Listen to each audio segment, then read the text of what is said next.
Sir வணக்கம் sir. இன்னைக்கு உபநட்சத்திர முறையில் 12வது பாவத்தை ஆராய்ச்சி பண்ண போகிறோம். ஓகேங்களா? இந்த 12வது பாக்ஸில் என்னெல்லாம் காரகங்கள் இருக்குது, நிறைய காரகங்கள் இருந்தாலும் மேஜராக நமக்கு பயன்படக்கூடிய ஒரு 4-5 காரகங்களை எடுத்து அதை எந்த பிளானட் வந்து இயக்குனா என்ன மாதிரியான ரிசல்ட் வருது ஜாதகருக்கு அப்படிங்கிறத நம்ம பார்க்க போகிறோம். ரொம்ப சிம்பிளாக ஒன்லைனில். ஓகேங்களா? இப்போ பாருங்க, 12ஆம் பாவத்தில் நம்ம உடல் உறுப்புகள்ல பாதம் அப்படின்னு இருக்கு. ஓகேங்களா? அடுத்து பாருங்க, முதலீடு அப்படிங்கிறது 12ஆம் பாவம்.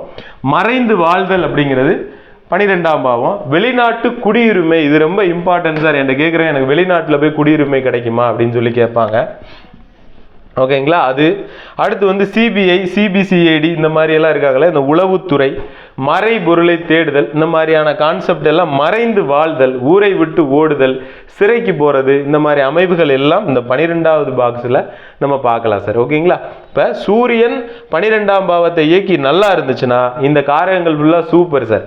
என்ன ஆவான்? சூரியன் 12ல இருந்து நல்லா இருக்கு அப்படின்னா இந்த உளவுத்துறையில ஜாயின் பண்ணலாமா? ஜாயின் பண்ணலாம். மறைஞ்சிருந்து பார்க்குற வேலைகள் எல்லாமே இவருக்கு சூப்பராக இருக்கும்.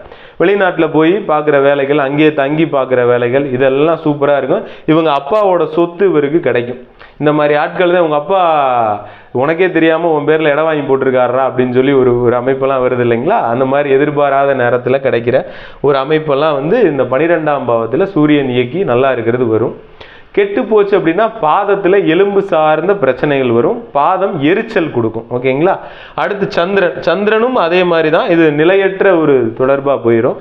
இதில் எதையுமே நிலையாக அவங்க பண்ண முடியாது. ஓகேங்களா? அப்போ என்ன பண்ணுவாங்க?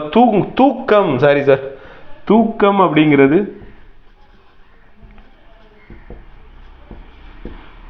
அப்படிங்கிறது வந்து 12ஆம் பாவத்தோட காரகம் சார்.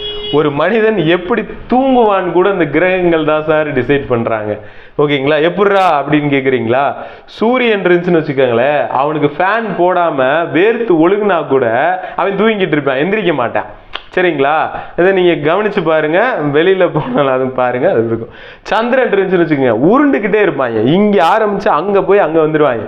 திடீர்னு தூங்கிட்டு இருக்கும் போது எந்திரிச்சு உட்காந்துருவாங்க. எந்திரிச்சு உட்காந்துட்டு தலையை சொரிஞ்சிட்டு இப்படி பார்த்துட்டு திரும்ப படுத்து தூங்கிடுவாங்க. சந்திரன் இயக்குனா. செவ்வாய் இயக்குதுன்னு வச்சுக்கோங்களேன், இந்த செவ்வாயும் ராகுவும் இயக்குச்சுன்னா முரட்டுத்தனமா தூங்குவாங்க. இந்த செவ்வாய் இயக்குதுன்னு வச்சுக்கோங்களேன், இவன் தூங்கிட்டானா அவ்வளவுதான், காலையில தான் எந்திரிப்பான். இடையில எல்லாம் எவனால எழுப்ப முடியாது. டர்ரு புருன்னு குரட்டை விட்டு தூங்கிட்டு இருப்பாங்க. அடுத்து புதன் வந்து எப்படி இருக்குன்னா படுத்தோன்னு தூங்கிடுவாங்க. சிலர் வந்து ஒரு பிரச்சனை நடந்துகிட்டு இருக்கு. ஓகேங்களா? அவன் தான் பிரச்சனையை பண்ணிட்டான், ஜாதகர் தான் பண்ணிட்டான். அவன் பிரச்சனைக்காக நம்ம எல்லாம் போய் உட்கார்ந்துருப்போம், பேசிக்கிட்டு இருக்கும் போதே படுத்தோன்னு தூங்கிடுவாங்க. இந்த அமைப்பு சிலருக்கு இருக்கும். அந்த ஒரு விஷயம்தான் இந்த புதன் இருக்கிறது. ஓகேங்களா? படுத்தோன்னு தூங்குறதுக்கு ஒரு குடுப்பனை வேணும் சார். அது அவங்க புதன்ல இருக்கு. நான் கேட்பேன், சார் படுத்தோன்னு தூங்கிடுவாரா அப்படின்னு. ஆமா சார், படுத்தோன்னு தூங்கிடுவான் சார். எப்படித்தான் தூக்கம் வருதுன்னே அவனுக்கு தெரியாது, படுத்தோன்னு தூங்கிடுவா சார் அப்படின்னு சொல்லி சொல்லுவாங்க. குரு இருந்துச்சுன்னா எப்படி தெரியுமா சார்? தூங்குற இடம் ரொம்ப நீட்டா இருக்கணும், ரொம்ப நீட்டா இருக்கணும், சுத்தமா இருக்கணும். ஒரு வாடகை எதுவும் வரக்கூடாது, முடிகிடி எதுவும் கறந்துடக்கூடாது. அது அப்படிதான் தூங்குவாங்க. ரொம்ப சுத்தமா நீட்டா இப்படி படுத்து தூங்குவாங்க. அதாவது உருளாம பெறலாம வேட்டி கீட்டு எங்கிட்டு விலகாம அப்படியே தூங்குவாங்க சார். ஓகேங்களா? குரு இருந்தா அப்படி ஒரு அமைப்பு. சுக்கிரன் இருக்குன்னு வச்சுக்கோங்களேன், தரையில படுறானா படுக்க மாட்டான், பெட்டில் தான் தூங்குவேன் அப்படிமா. சின்ன பிள்ளையிலே கண்டுபிடிச்சிடலாம். பெட்டில் போட்டால் சொகுசா தூங்குவாங்க. சரிங்களா? அதுவே வந்து இப்போ பெட்டே இல்லை அப்படின்னா கூட ஒரு பாயை விரிச்சு அதுக்கு மேலே ஒரு போர்வையை விரிச்சு அப்படியே கொஞ்சம் அப்படி தூங்குவாங்க. ஓகேங்களா? அப்படி இல்லை அப்படின்னா அம்மா மடியில் போய் படுத்துக்குருவாங்க. இந்த சந்திரன் இருக்கே, அது 12ல் உட்காந்து இயக்குனாலும் அதான் தூங்கும்போது எனக்கு எங்கள் அம்மா வேணும் அப்படின்னு அடம் பிடிச்சிக்கிட்டு இருக்குங்க. அதுக்கு 12ஆம் பாவத்தில் சந்திரன் தாய் கிரகம் வேணும். அதே மாதிரி சுக்கிரன் இருக்கு இல்லையா, கல்யாணத்துக்கு அப்புறம் பொண்டாட்டியை விட்டு தூங்க மாட்டாங்க, கால் மேல காலை போட்டு தான் தூங்குறது. அந்த மாதிரி ஒரு அமைப்பு தான் சுக்கிரன் 12ல் உட்காந்து இயக்குறது. அவன் சுக்கிரன் 12ல் உட்காந்து இயக்குதுன்னா இந்த முதலீடை பூரா பொண்டாட்டி பேர்ல செஞ்சு வச்சிருவாங்க. என் மனைவி தான் எனக்கு அப்படின்னு அவங்க பேர்ல இடம் வாங்குறது, அவங்க பேர்ல வீடு கட்டுறது, அவங்க பேர்ல முதலீடு பண்ணி வைக்கிறது, சிட் பண்ணிட்டு போறது எல்லாமே அவங்க மனைவி பேர்ல பண்ணி விட்டுருவாங்க. சனி இயக்குச்சுன்னா தூக்கமே வராது சார். ரொம்ப லேட்டாக தான் தூங்குவாங்க. 1 மணி 2 மணி அப்படின்னு அவங்களுக்கு தூக்கமே வராது. ஏன்னா அவங்களுக்கு சனி இயக்கும், லேட்டாக தான் தூக்கத்தை கொடுப்பார்.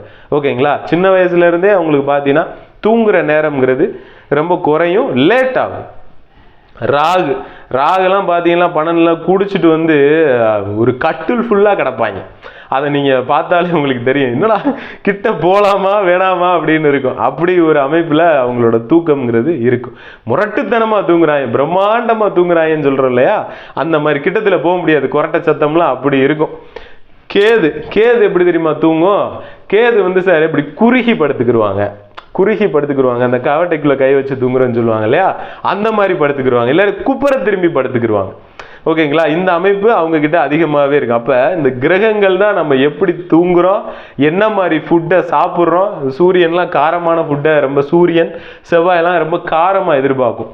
சந்திரன் ஐஸ்கிரீமு, கூல்ட்ரிங்க்ஸ், இந்த மாதிரி நீர் சம்மந்தப்பட்ட ஜூஸ், இந்த மாதிரி தான் அவங்க கொடுப்பாங்க. இப்போ நீங்கள் நல்லா யோசிங்க, ஒரு ஃபேமிலியில் ஒரு 5 பேர் போகிறோன்னா 5 பேர் வேறு விஷயத்தை ஆர்டர் பண்ணுவோம், ஒரே விஷயத்தை ஆர்டர் பண்ண மாட்டோம். அப்போ 5 பேரோட டேஸ்ட்டும் மாறுபடுது. இதன் சார்ந்து தான். ஓகேங்களா, இப்போ சனி தொடர்பு கொள்ளுதா, எல்லாத்தையும் போடு, நீ மிச்சம் இருக்கா போடு, நீ மிச்சம் இருக்கா போடு, எல்லாத்தையும் சாப்பிட்டுட்டு இருப்பான். அதுவே புதன் அந்த குடும்பத்தில் ஒரு ஆளுக்கு தொடர்பு இல்லை, அது சிம்பிளாக கொஞ்சம் அப்படி டேஸ்ட் மட்டும் பார்த்துட்டு அப்படியே விட்டுருவார். ஓகேங்களா, அந்த மாதிரி இப்போ செவ்வாய் இருக்கா, அவர் என்ன பண்ணுவார், ஒரு மட்டன் அது இதுன்னு ஆர்டர் பண்ணுவார். ராகு இருக்கா, அவர் என்ன பண்ணுவார், பிரியாணியை கொண்டு வாடா அப்படின்னு சொல்லி பிரியாணியை ஆர்டர் பண்ணுவார். குருவா தயிர் சோறு, லெமன் சோறு இப்படி ஆர்டர் பண்ணி வாங்கி சாப்பிடுவாங்க. ஒரு ஹோட்டலுக்கு போனாலே ஒரு ஃபேமிலியில் எந்த பிளானட் இயக்குதுங்கிறத பொறுத்து தான் அவங்களோட சுவை தன்மையே வந்து மாறுது. ஓகேங்களா, இதெல்லாம் வந்து ரொம்ப ஆச்சரியப்படக்கூடிய ஒரு விஷயம் சார். அதான் சொல்றேன் இல்லையா, ஒவ்வொரு ரத்த செல்களையும் அவங்க தான் சார் ஆக்குபைடு பண்றாங்க. அவங்களிருந்து ஒண்ணுமே செய்ய முடியாது. ஓகேங்களா, நம்ம என்ன பண்ணாலும் இவங்க இந்த கேமரா வச்சு நம்மளை பார்த்துக்கிட்டே இருப்பாங்க.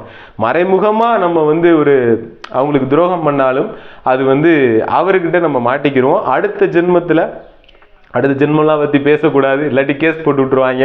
சரி, ஓகே, அடுத்த பிறக்கும்போது அந்த கிரக அமைவுகள் இருக்கும்போது அதில் வந்து நம்ம பிறந்துருவோம். ஓகேங்களா, என்னதான் வந்து சிசேரியன் அப்படின்னு ஒரு கான்செப்ட் இருந்து அந்த நல்ல நேரம் குறித்து கொடுத்தாலும் அந்த நேரத்தில் கத்தி கீழே வந்து எடுத்துருவாங்க. கத்தி கீழே வந்து தேடி எடுத்து அது கிளிக்கங்குள்ளாடி அந்த ஒரு நிமிஷம் அப்படி மாறி போயிடும்.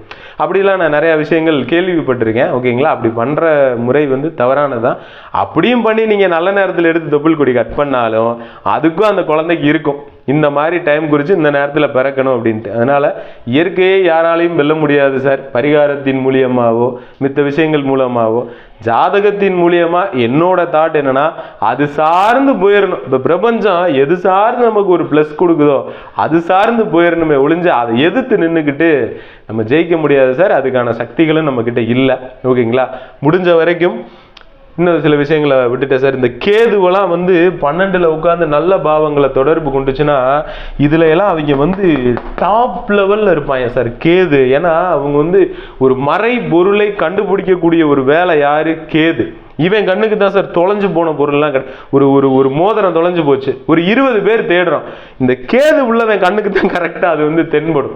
ஓகேங்களா, அப்ப நுண்ணிப்பா கவனிக்கணும். அப்ப உளவுத்துறை இன்னொரு நாட்டில் போய் கூட சில விஷயங்களை கண்டுபிடிச்சிட்டு வர்றாங்க இல்லையா, அந்த மாதிரி விஷயங்கள்லாம். இப்போ கேதுவோட நட்சத்திரம் பாருங்க, மக நட்சத்திரம். மக நட்சத்திரத்தோட அதிபதியை பாருங்க, அந்த விலங்கை பாருங்க, எலி வரும். ஓகேங்களா, தோண்டுன்னு தோண்டி போடும். அந்த மாதிரி ஒரு அமைப்பு தான் அது.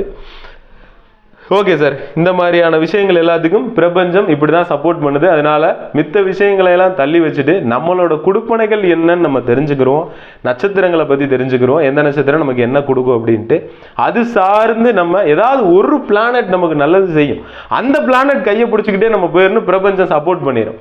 ஓகேங்களா, இதுக்கு தான் நம்ம ஜாதகம் பார்த்து வச்சுக்கிறணும். மித்தபடி சம்மந்தமே இல்லாத விஷயத்துக்கெல்லாம் போய்கிட்டு ஜாதகம் பார்த்துக்கிட்டு அப்படி இருக்க வேண்டாம்ங்கிறது என்னோட ஒரு தாழ்மையான கருத்து.